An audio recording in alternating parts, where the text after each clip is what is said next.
the letter written by the President of the Supreme Court Bar Association to the President of India. Is this something that really needed to have been done? And what about the others in the Bar Association who say that you shouldn't at all interfere in the judgment of the Supreme Court? I'm now joined by Adish Aggarwala, the President of the Supreme Court Bar Association. Thanks very much for being with us. I'm joined by Ranji Thomas, Advocate of the Supreme Court, Shraddhan Farhasat, Kapil Madan, Rajat Sethi and Sumitra Goenka. Thank you all very much for being with us. But let me go across to you first, Mr. Aggarwal. Sir, in your letter to the President, you wrote, the Supreme Court should not allow itself to deliver judgments that would create a constitutional stalemate and undermine the majesty of the Parliament of India.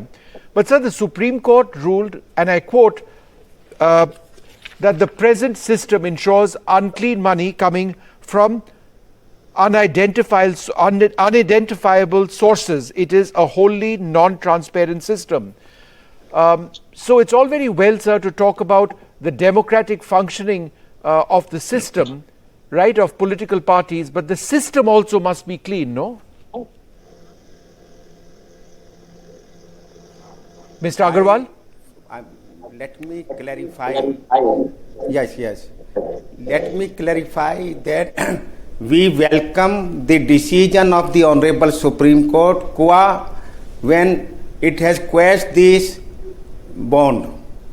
So, but I am objecting to the order of the Honorable Supreme Court, which says that all these donors and donees' identity, the amount which they have given, that should be disclosed. That is contrary to law. Why it is contrary to law? Because there in this scheme, it was clear that the names will be not disclosed, the amount will be not disclosed. Honorable Supreme Court has rightly quashed this scheme.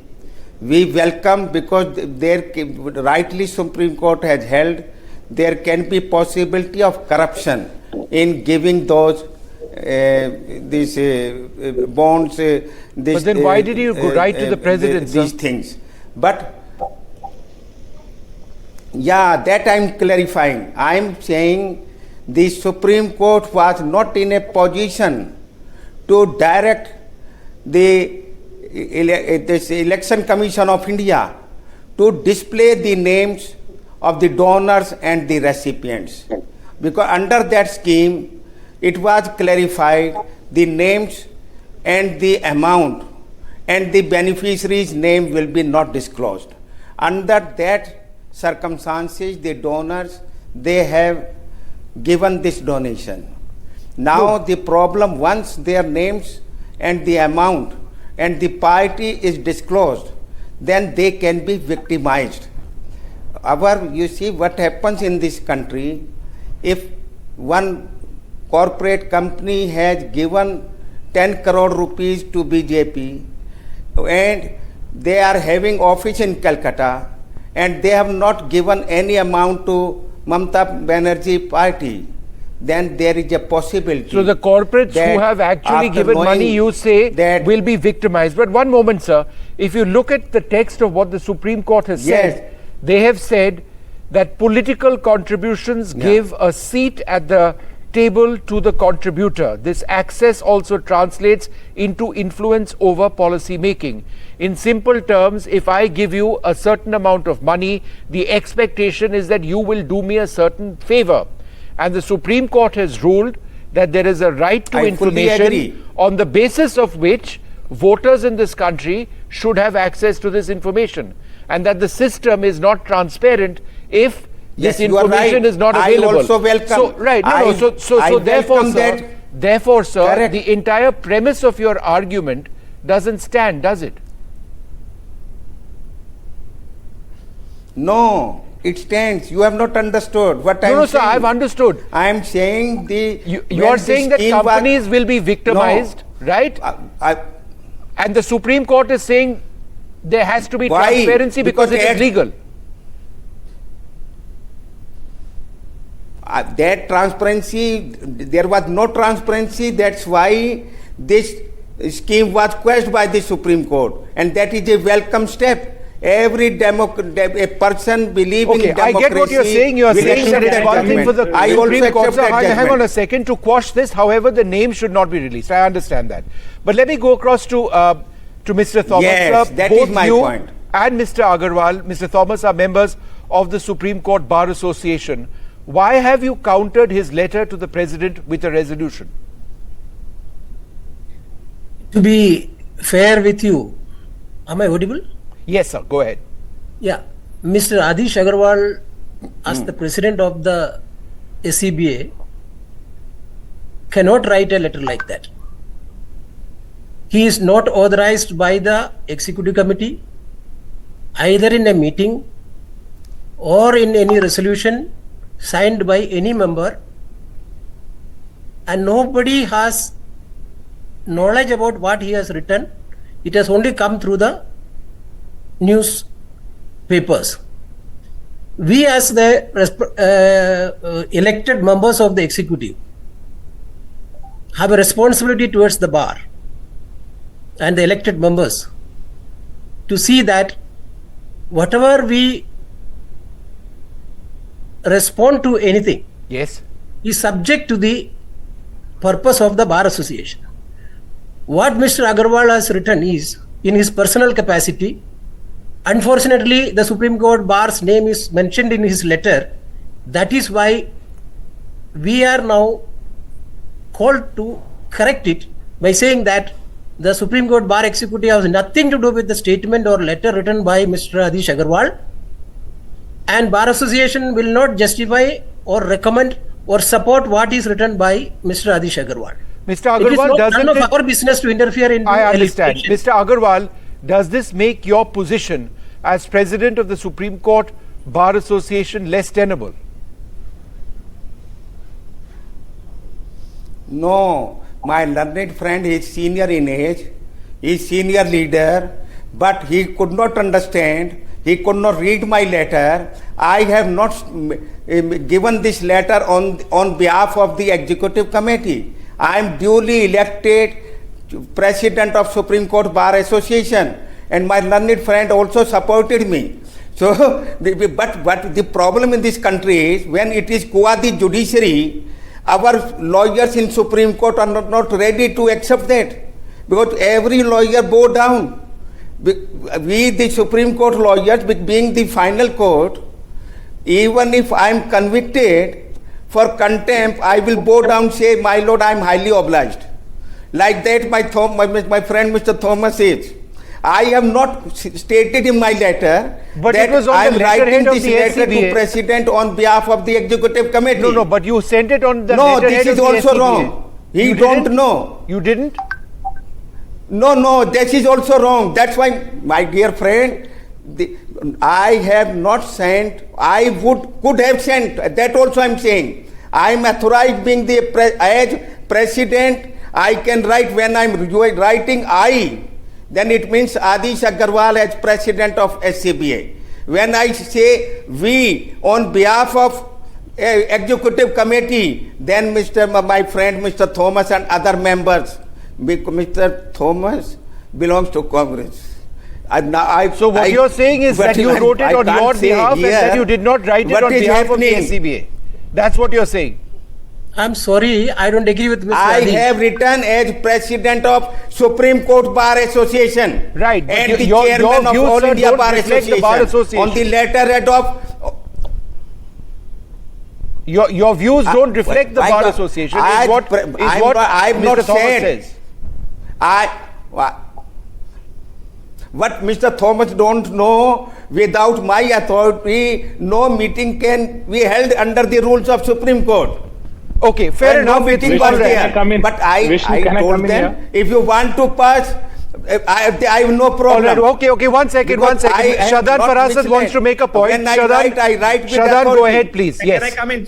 Thank you, Vishnu. So Shadan my first point and then I'll come across, yeah. Yes.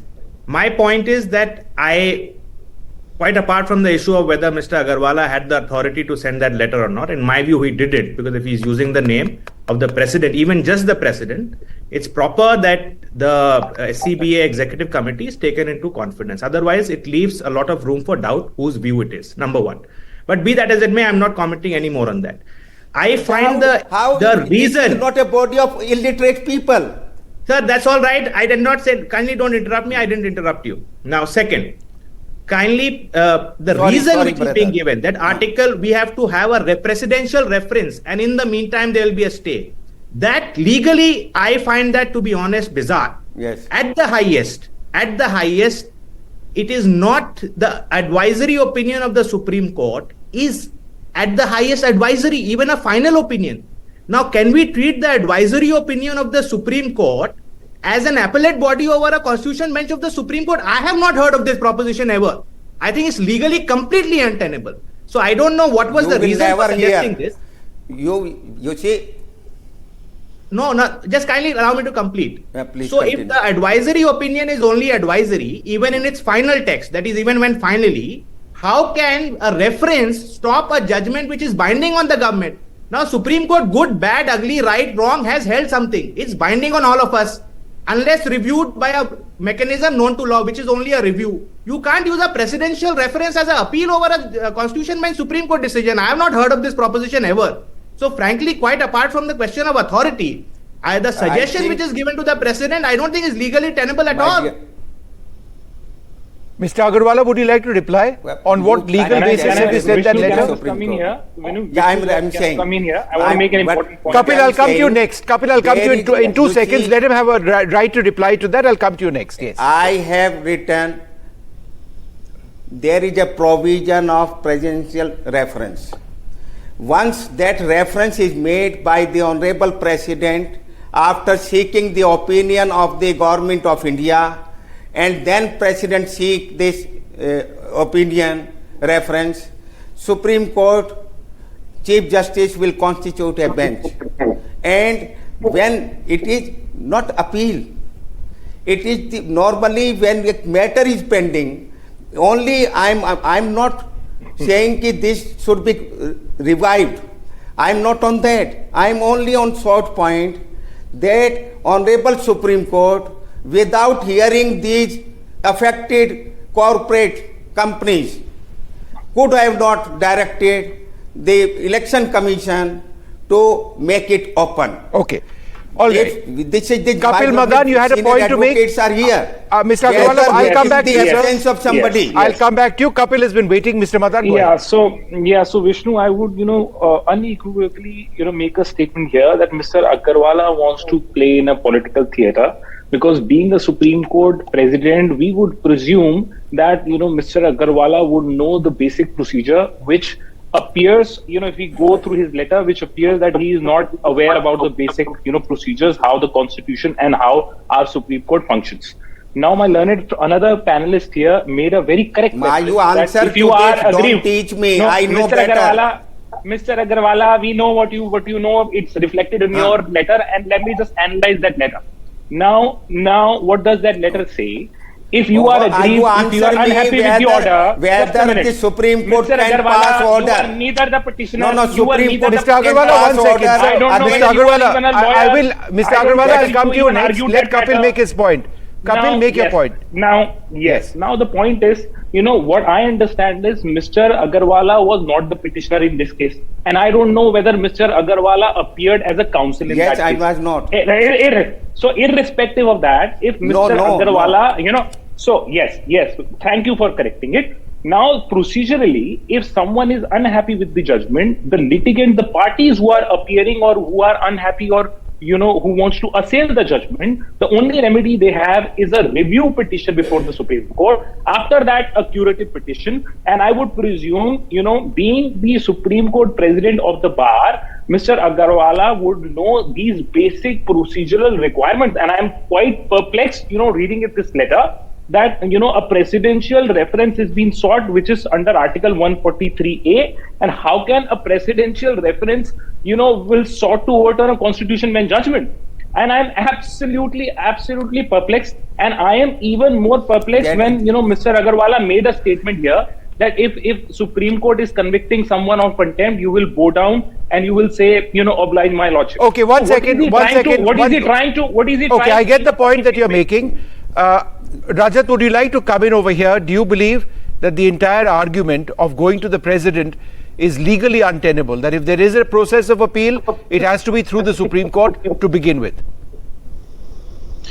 Well, I'm not a lawyer, unfortunately, but what I can say, just as a common citizen, is that, it does look like going a little overboard, requesting a presidential reference on this. Perhaps a review petition, I don't even know, legally speaking, that after a constitutional bench sits on it, is it possible to, request for a review petition on this? But one thing that is underlined just from a common citizen standpoint is that any kind of a retrospective change of law is something which is against natural justice. This is where I have principal disagreement with the Honorable Supreme Court. I personally feel that at any point in time, as a common citizen, in order to have trust in the rule of law, I need to understand that what degree of trust should I place into the laws of the land as of today? Because retrospectively tomorrow you might go and change the law and hold me, accountable, or even in contravention to certain things that I wasn't even aware of. So this is principally against natural justice. That is the biggest problem that I have in this judgment. And the honorable judges of the Supreme Court can differ on this, and they can have a different point of view. Their arguments that the transparency is not there. We have seen that systems before or systems after electoral bonds are also not transparent. So their argument also, doesn't hold even in today when electoral bonds do not exist. Thirdly, as the Bar Association president has also raised, there will be, corporates who paid political parties would then be targeted, they would be vilified, and they would be seen as proxy political parties. They would be seen as extension. And public's interest when they are dealing with a corporate entity would differ now, because then they would have this extra bit of information that this corporate entity is a proxy of a political party. That's how the public will perceive that. And that was something which was totally missing from when these donations were actually made. So again, forget about the corporate. Just as a common citizen, I think we should do away with any kind of retrospective assessment of our laws.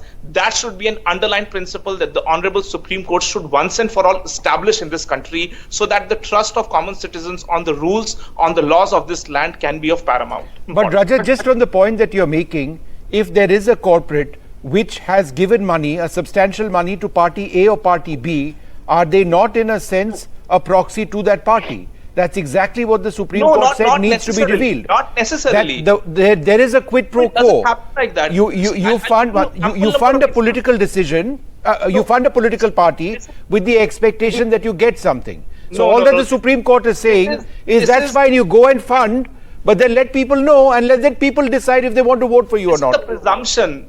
This is clearly a presumption. I mean, if I were to tomorrow contest, I'm going to reach out to my friends. I'm going to reach out to my network of people. And if they are, investing in me and trusting my degree of leadership that I can lead the country or my constituency, would I necessarily say that there is going to be a quid pro quo? Not at all. That is an assumption. Okay. I mean, it could be a fair assumption or an unfair assumption.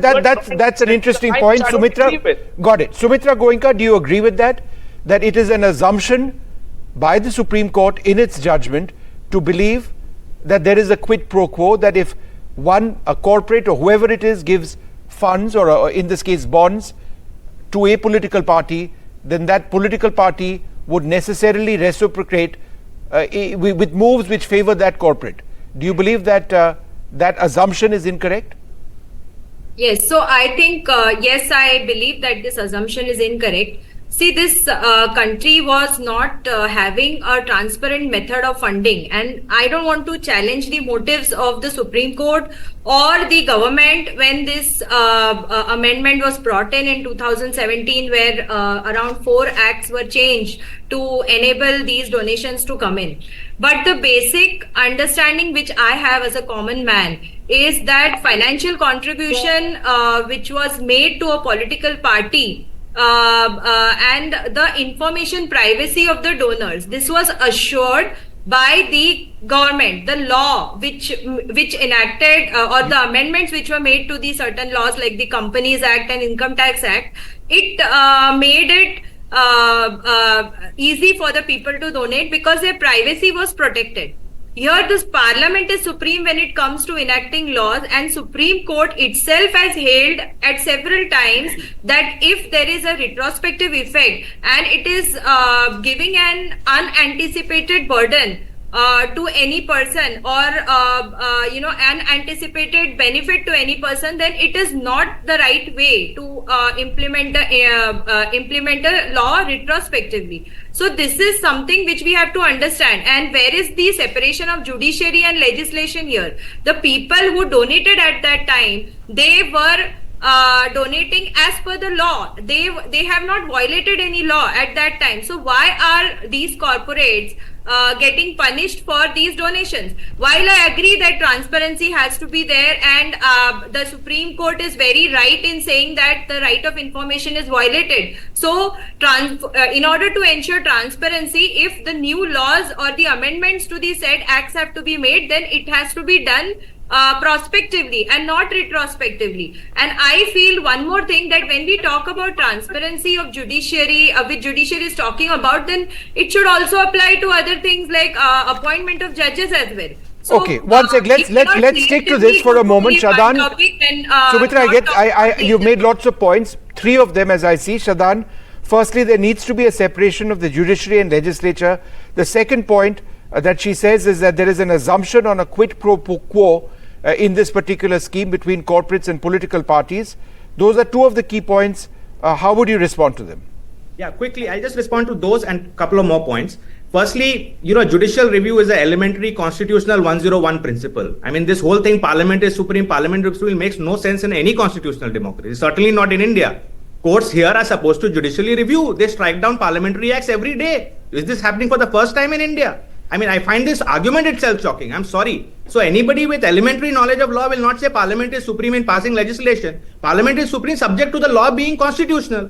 Number 1. Number 2, once the law has been declared unconstitutional, please note that all decisions of court are always retrospective because they are only declaring the law as it has always stood. Acts of parliament are prospective unless stated otherwise. Judgments of court are retrospective unless stated otherwise. So there's nothing new. Number 2.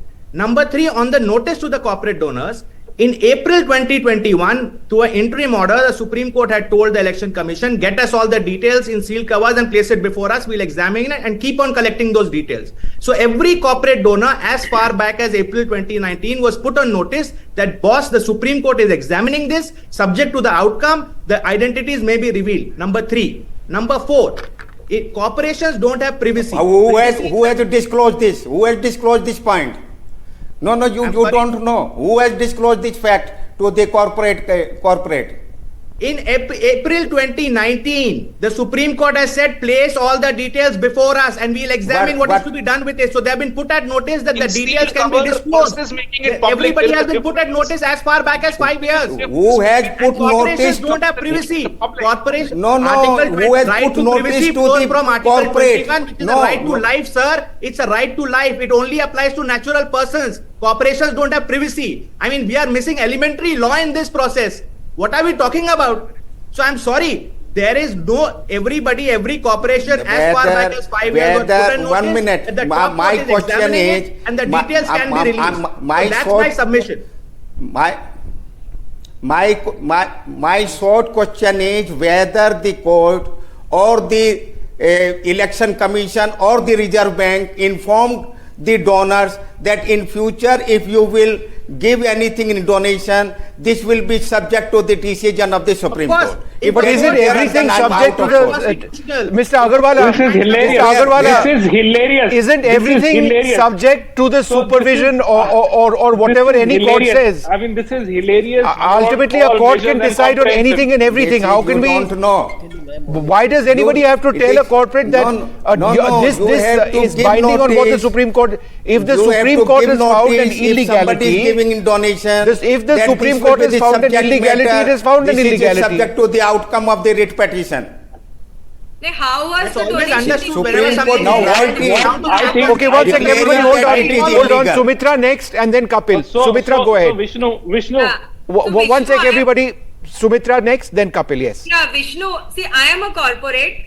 If I am following the law. What do I follow? I follow the Reserve Bank of India Act. I follow the Income Tax Act, Companies Act. If Companies Act is telling me that I can donate a certain part of the funds to political funds on the basis of the law, then how am I illegal for doing that? Now, some may have objection to the law. They have approached the court, and the court has not strike down the law at that point of time. So how can the legal Okay. donations which are Get made your point, become interrupting illegal? you This because is I'm very running short on odd. time. Kapil, last word to you. She is saying Vishnu, it is unfair I for am- corporates. Yes, So Vishnu, that it is being retrospectively applied. Yes. With all humility, I would say I think Mr. Aggarwala has assumed some different laws. He's reading some different books and he's making an argument that today No, Kapil, I understand that, but Kapil, will you take on the point that Sumitra is saying? And Sumitra's I'm point is sorry. important. They're No, repeatedly no. Rajat saying the same you thing. answer That me. laws What is the should premise be of the law? retrospectively What is the be premise applied. of the- One sec, Kapil. Laws No, should not be Vishnu. retrospectively applied. It is It is unfair to not. corporates. That's how No. would you respond to that? Just stick to that I quickly. would, yes, Vishnu, I would simply say, my friend here, was correct that, it is not an application in retrospection. What the Supreme Court in this, judgment has said, Supreme Court has said, the voters have right to information because they need to exercise their vote. And that's the reason why, this entire scheme, the basis of the scheme was to bring transparency, and the effect of this judgment is to, conceal rather than, revealing. So All right. therefore, in that light, the Supreme Court has, All right. struck Okay. down So the that's the entire- light you believe the Supreme Court has ruled. Sorry, out of time. Sincere apologies. Thank you all very much for being with us.